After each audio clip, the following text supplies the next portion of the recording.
기독교 강요 제3권 제2장 믿음 5. 단지 믿음의 준비에 불과한 듯하나 지식이 없지 않은 참된 믿음. 우리는 속성상 본래 믿음의 준비에 불과한 것일지라도 불명확한 믿음이라고 부를 수 있을 것이다.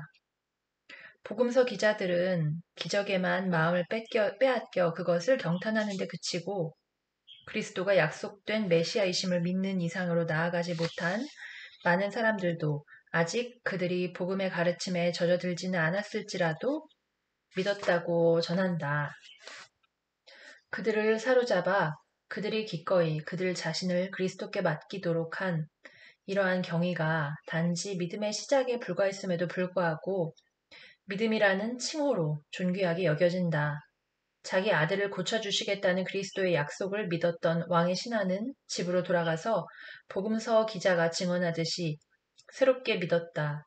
처음에는 그리스도의 입으로부터 들은 것을 하나님이 하시는 말씀과 같이 여겼으며 나중에는 그리스도의 가르침을 받아들이기 위하여 그의 권위에 자기를 맡겼다. 우리가 알 것은 그 신하가 얼마나 가르침 받을 만하고 배움을 위한 준비가 잘 되어 있었는지 믿는다는 말로써 첫 번째 본문에서는 준비가 잘 되어 있었든지 믿는다는 말로써 첫 번째 본문에서는 그의 특별한 믿음이 지시된 데 비하여 두 번째 본문에서는 그가 자신을 들여 그리스도와 함께 했던 제자들 가운데 하나로 헤아려지게 되었다는 사실이다. 요한은 유사한 예를 제시한다. 즉 사마리아인들이 한 여자의 말을 믿고 열렬히 그리스도께 달려와 그에게서 듣고 난 후에는 다음과 같이 그 여자에게 말한 일이다. 이제 우리가 믿는 것은 내 말로 인함이 아니니 이는 우리가 친히 듣고 그가 참으로 세상의 구주신 줄 알미라. 이 경우에서 보듯이 아직 믿음의 주요한 요소들에 젖어들지는 않았으나 그것들에 복종하려는 마음을 지닌 사람들도 신자들이라고 불린다. 엄격한 의미에서는 본래 이렇게 불릴 수 없으나 하나님이 자기의 너그러움으로 이러한 경건한 정서에 가치를 부여하셔서 더없이 큰 영예를 안기신 것이다. 이러한 가르침을 받을 만함은 더 나아지고자 하는 열망과 함께하기에 게으른 자들이 교황주의자들에 의해서 고안된 불명확한 믿음에 만족하면서 헤어나오지 못하는 그 우둔한 무지와는 전혀 다르다. 바울은 항상 배우나 끝내 진리의 지식에 이를 수 없는 사람들을 엄격히 정죄하였거니와 완전한 무지를 주장하는 것을 일삼는 사람들의 수치는 얼마나 더 크겠는가. 6. 말씀을 믿음. 그러므로 만약 우리가 그리스도를 아버지가 주신 그대로 영접한다면, 즉 우리가 그의 복음으로 옷이 입힌다면 여기에 그리스도를 아는 참 지식이 있다. 그리스도가 우리 믿음의 목표로 정해지신 바, 복음이 앞서 가지 않으면 우리는 결코 그의 이르는 올바른 길에 설 수가 없다.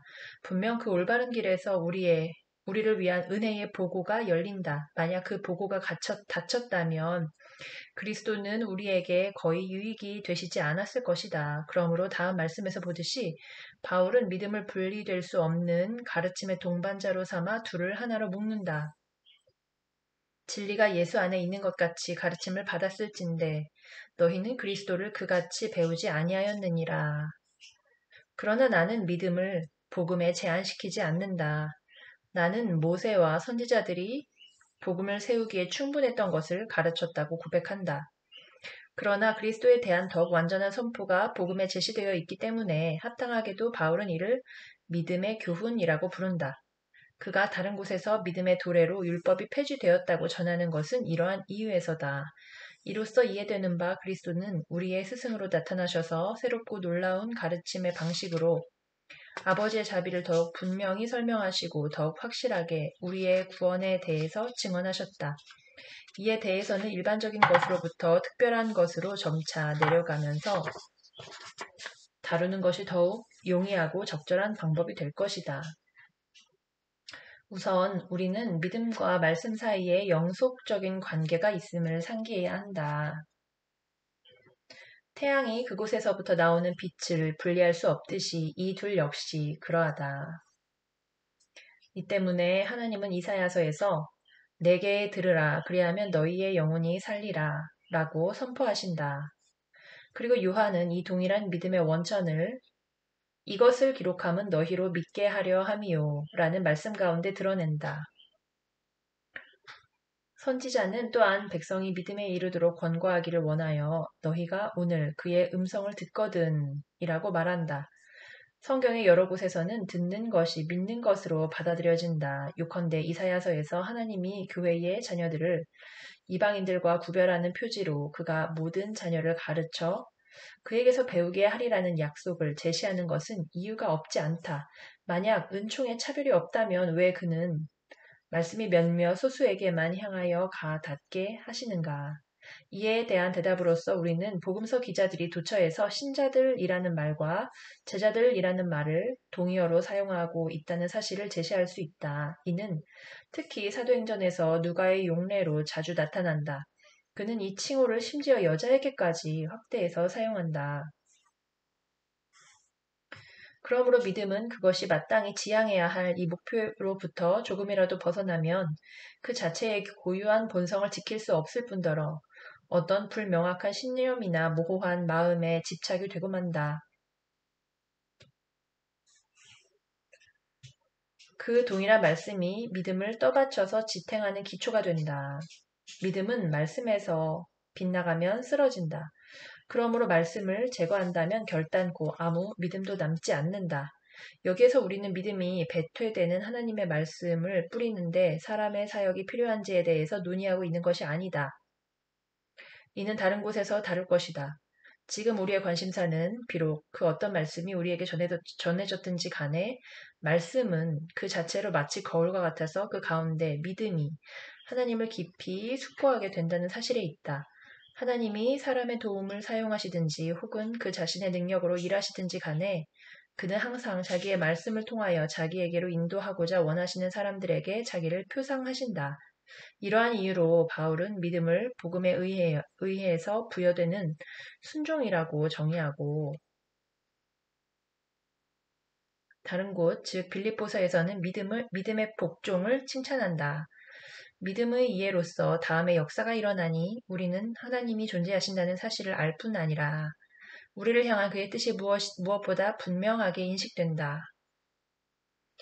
우리가 염두에 두는 것은 단지 그 자신이 누구이신가를 아는 것에 그치지 않고 그가 우리에게 어떤 분이 되고 싶어 하시는가에 있다. 그리하여 이제 우리는 믿음을 하나님의 말씀에 규정된 우리를 향한 하나님의 뜻을 아는 지식이라고 여긴다. 진정 믿음의 토대는 하나님의 진리에 대한 선취된 감화이다. 믿음의 확실성이라는 측면에서 볼 때 당신의 마음이 믿음과 다투고 있는 한 말씀은 의심스럽고 미약한 권위만을 갖든지 아니면 그조차도 없든지 할 것이다. 만약 당신이 하나님으로부터 나오는 것은 무엇이든지 거룩하고 불가침한 진리라는 사실을 의심 없이 견지하고 있지 않다면 하나님은 미쁘심으로 속이실 수도 거짓말을 하실 수도 없다는 사실을 믿는 것만으로는 충분하지 않다. 7. 그리스도 안에서 하나님의 선하심을 아는 지식에 기초한 믿음.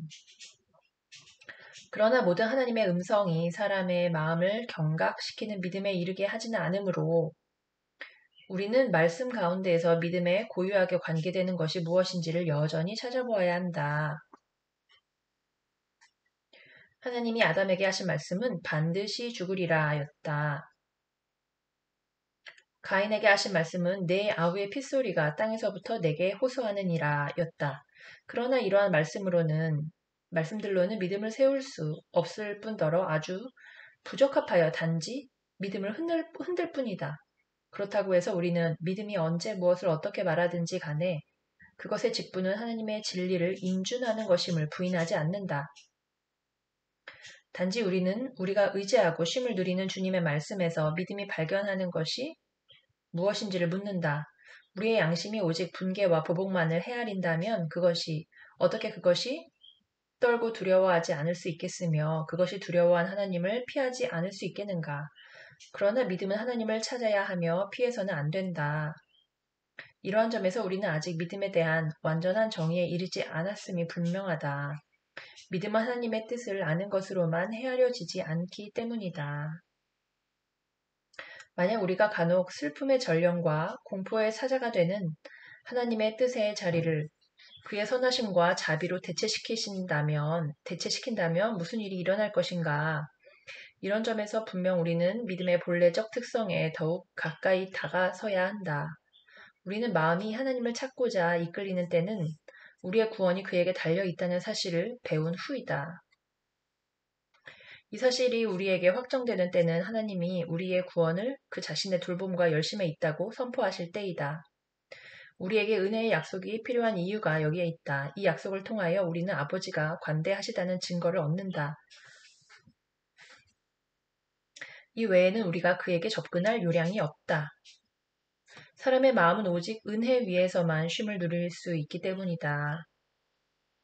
이런 이유로 시편은 도처에서 이 두 가지 곧 자비와 진리를 그것들이 서로 결합되어 있는 것처럼 하나로 묶는다. 만약 하나님이 인자하게 우리를 그 자신에게로 이끌지 아니하시면 그가 진실하시다고 우리가 안다 한들 아무 도움이 되지 않을 것이다. 만약 그가 다음과 같은 자기의 음성으로서 자기의 자비를 우리에게 베풀지 아니하시면 그 자비를 우리가 포용한다 한들 그것이 우리의 것이 되지는 않을 것이다. 내가 주의 진리와 구원을 선포하였으며 주의 인자와 진리를 감추지 아니하였나이다. 주의 인자와 진리로 나를 보호하소서. 또 다른 곳에서는 주의 인자하심이 하늘에 있고 주의 진실하심이 구름에 사무쳤으며 여호와의 모든 길은 그의 언약과 증거를 지키는 자에게 인자와 진리로다. 우리에게 향하신 여호와의 인자하심이 크시고 여호와의 진실하심이 영원함이로다. 내가 주의 인자하심과 주의 진리로 말미암아 주의 이름을 찬양하오리니 라고 전한다. 이와 동일한 맥락에서 읽기는 하나님은 자애로우시고 자기의 약속에 신실하시다는 선지자들의 말씀은 넘어가고자 한다. 만약 하나님 자신이 스스로 증언하시며 우리를 초청하셔서 자기의 뜻이 의심할 바 없고 모호하지 않다는 사실을 먼저 알려주지 아니하시는 데에도 우리가 섣불리 하나님은 관대하신 분이라고 결론에 이르게 된다면 이는 어리석은 일일 것이다. 우리가 이미 보았듯이 그리스도가 하나님의 사랑에 대한 유일한 보증이시다. 만약 그가 계시지 아니하신다면 증오와 진노의 표징들이 위로나 아래에 드러날 것이다. 하나님의 선하심을 아는 지식은 우리가 그것을 인정하여 의지하지 않는 한 우리에게 그리 중요하게 여겨지지 않을 것이다. 그러므로 의심과 혼합된 이해는 배제되어야 한다. 그러한 이해는 견고한 일관성이 결여되고 자체적으로 모순되기 때문이다. 사람의 정신은 너무나 산란해져 그 자체로 눈이 멀고 어둠에 휩싸여 있으므로 뚫고 올라가 하나님의 뜻에 이를 수 없다. 또한 그 마음은 그 자체로 끝없는 머뭇거림에 동요하고 있으므로 그 감화에 안전히 거하여 머물 수 없다. 그러므로 하나님의 말씀이 우리 가운데서 완전한 믿음을 취하기 위해서는 다른 데로부터 우리의 정신이 조명되는 동시에 우리의 마음도 강화되어야 한다. 이제 우리 앞에 놓인 믿음에 대한 올바른 정의는 다음과 같이 칭해진다. 믿음은 우리를 향한 하나님의 선하심에 대한 견고하고 확실한 지식이다. 이 지식은 그리스도 안에서 거저주신 약속의 진리에 기초하는 것으로서 성경을 통해서 우리의 마음에 계시되고 우리의 심장에 새겨진다.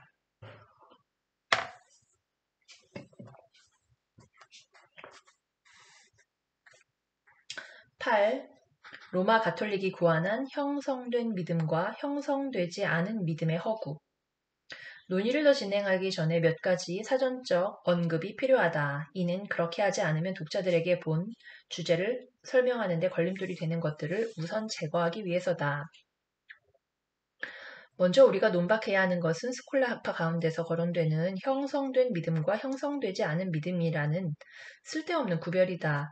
왜냐하면 그들은 하나님에 대한 어떤 두려움이나 경건에 대한 어떤 의식에 의해서도 감동을 받지 않으면서도 구원에 이르기 위하여 알아야 될 것은 무엇이든지 필요에 따라 믿고 있는 사람들이 있다고 상상하기 때문이다.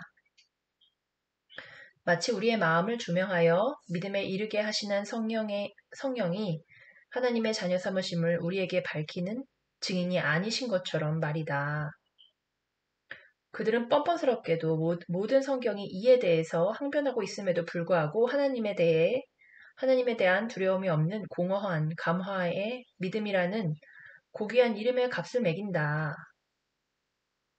우리는 더 이상 그들의 정의에 대해서 왈가왈부할 필요가 없다. 우리가 할 일은 하나님의 말씀이 가르치시는 바대로 믿음의 본성을 단순하게 설명하는 데 있다. 그들이 이에 대해 말한다기보다 오히려 얼마나 무지하고 어리석게 잡음을 내고 있는지 아래에서 뚜렷이 드러날 것이다. 이에 대해 나는 이미 부분적으로 다루었으며 이후에 적절한 곳에서 나머지를 더 보충할 것이다. 여기서 나는 그들이 고안해낸 것보다 더 불합리한 허구는 어디에도 없다는 것을 말하려고 한다. 그들은 누군가 하나님을 경멸하는 자라도 성경에 주어진 것을 받아들이게 되는 정도의 승인이 있으면 그것을 믿음으로 여기고자 한다. 먼저 그들은 사람이라면 누구든지 자기 자신의 노력으로 믿음을 얻게 되는지 혹은 성령이 하나님의 자녀 삼으심의 증인이 되시는 것이 자기 자신의 노력으로 말미암은 것인지를 살펴보아야 한다. 그들은 덧붙여진 자질에 의해서 믿음이 형성될 때 그 믿음이 이전의 믿음과 동일한 믿음인지 아니면 서로 다른 새로운 믿음인지 물으면서 유치하게 객설을 내뱉는다.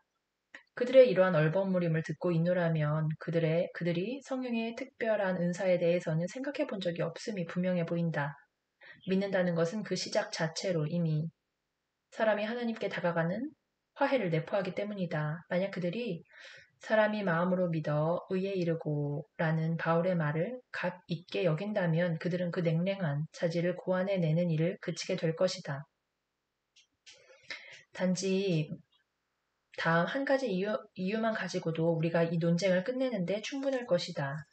우리가 이미 다루었으며 재차 더욱 상세하게 논하게 될 것인 바 정령 믿음에 있어서의 동의는 그 자체로 뇌가 아니라 오히려 가슴에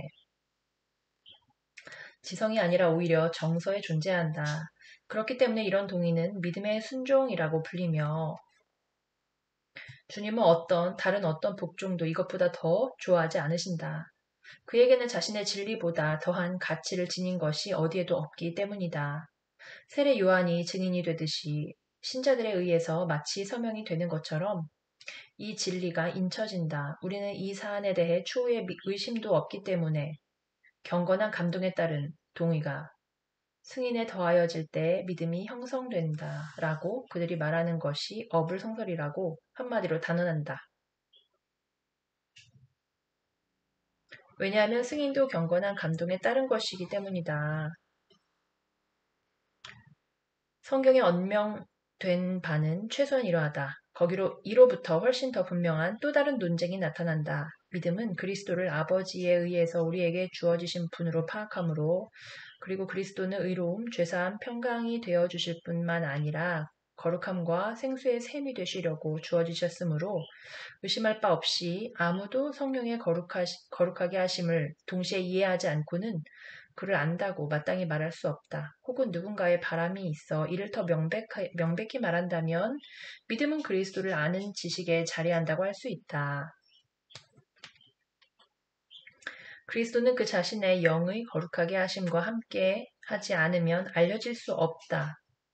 이로부터 귀결되는 바 믿음은 결코 경건한 정서로부터 분리될 수 없다. 9.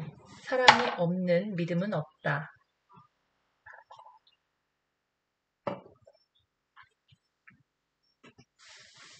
형성된 믿음과 형성되지 않은 믿음을 나누는 자들은 만약 어떤 사람에게 분명 산을 옮길 만한 모든 믿음이 있을지라도 사랑이 없으면 아무것도 아니요 라는 바울의 말씀을 불쑥불쑥 내밀고는 한다. 본문을 들어 그들은 사랑이 벗겨진 믿음이라는 것을 설계하고자 하지만 정작 여기에서는 사도가 말하고 있는 믿음이 무엇인지에 대해서는 마땅한 주의를 기울이지 않는다. 바울은 바로 앞장에서 각종 방언과 능력 행함 그리고 예언을 비롯한 성령의 다양한 은사들을 다룬 후 교회의 몸 전체에 더 많은 열매, 유익을 돌리기 위해서 이것들보다 더 좋은 것들을 사모하라고 권면하고 그리하면 자기가 더 뛰어난 길을 그들에게 보일 것이라고 덧붙인다. 그러나 이 모든 은사는 아무리 그것들 자체로 뛰어남이 있다 하더라도 사랑을 섬기지 아니하면 아무것도 아니다. 왜냐하면 그것들은 교회의 건덕을 위해서 주어졌기 때문이다. 이러한 목적에 기여하지 않는다면 그것들의 은혜는 탕진될 것이다. 이를 증명하기 위해 바울은 그가 앞에서 열거했던 것들과 동일한 은사들을 여기에서는 다른 이름들을 사용해서 다시 다룬다. 예컨대 능력 행함과 믿음을 동일한 것으로, 즉 기적들을 낳는 권능으로 사용한다. 그런데 하나님의 특별한 은사인 이런 능력 행함이나 믿음은 허풍떨기를 좋아하는 불경건한 사람들에 의해서 방언의 은사로서, 예언으로서, 다른 은사들로서 남용될 수 있다는 점에서 사랑과는 분리된다. 이는 결코 놀랄 일이 아니다. 이런 사람들의 모든 오류는 다음에 기인한다. 즉 그들은 믿음이라는 말의 뜻이 다의적임에도 불구하고 그것에 의해서 지시되는 의미의 다양성을 파악하지 못하고 모든 곳에서 이 말을 동일하게 받아들인다. 그들이 자신들의 입장을 변호하려고 야고보가 전하는 말씀을 거론할 때에도 동일한 오류가 발견된다. 이는 다른 곳에서 논의될 것이다. 가르침의 목적상 우리는 믿음에는 많은 형태가 있음을 타당하다고 받아들인다.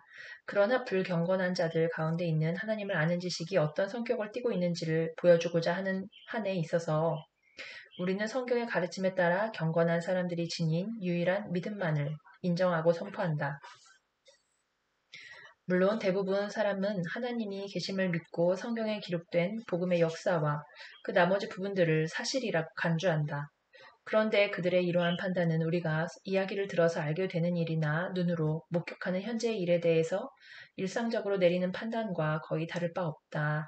한편 이를 넘어서서 하나님의 말씀을 더없이 확실한 하늘의 폭우와 같이 여긴다고 하면서도 궁극적으로는 그의 규범을 무시하고 단지 그것의 위협이나 약속이 얼마간 마음을 움직이기만 하는 사람들이 있다.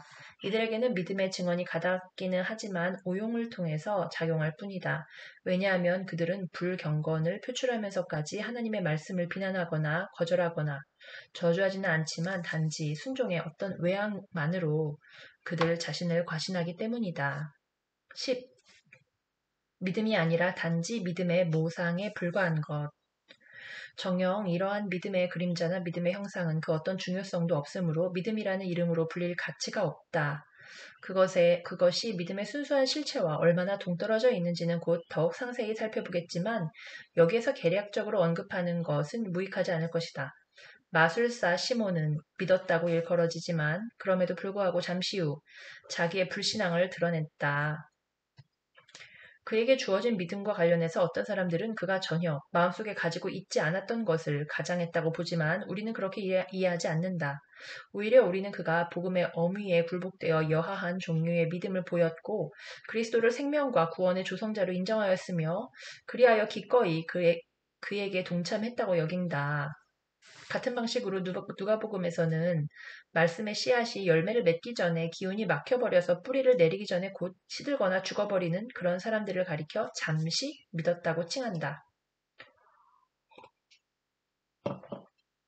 우리는 말씀이 주는 어떤 맛에 자극을 받은 이러한 사람들이 욕심을 내서 그것을 붙잡게 되고 그리하여 그 신적 능력을 느끼기 시작한다는 사실을 의심하지 않는다.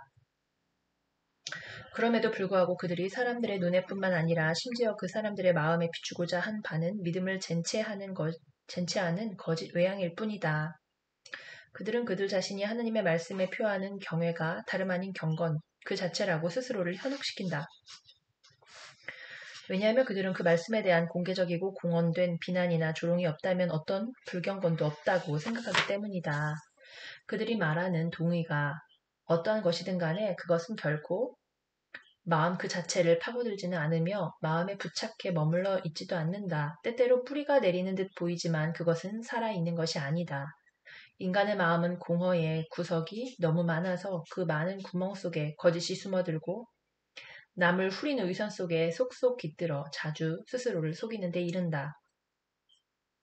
그러므로 이러한 믿음의 모상들을 자랑하는 자들로 하여금 그들에게는 마귀들보다 뛰어난 점이 추호도 없다는 사실을 깨닫게 하자. 그 단면은 이러하다. 어떤 부류의 사람들은 심지어 마귀들조차 떨게 하는 지식에 속한 것들을 무감각하게 듣고 이해한다는 점에서 확실히 마귀들보다 못하다. 다른 부류의 사람들은 그들의 마음을 움직이게 하는 느낌이 어떠하든지 간에 마지막에는 공포와 좌절로 끝이 난다는 점에서 마귀들에 필적한다.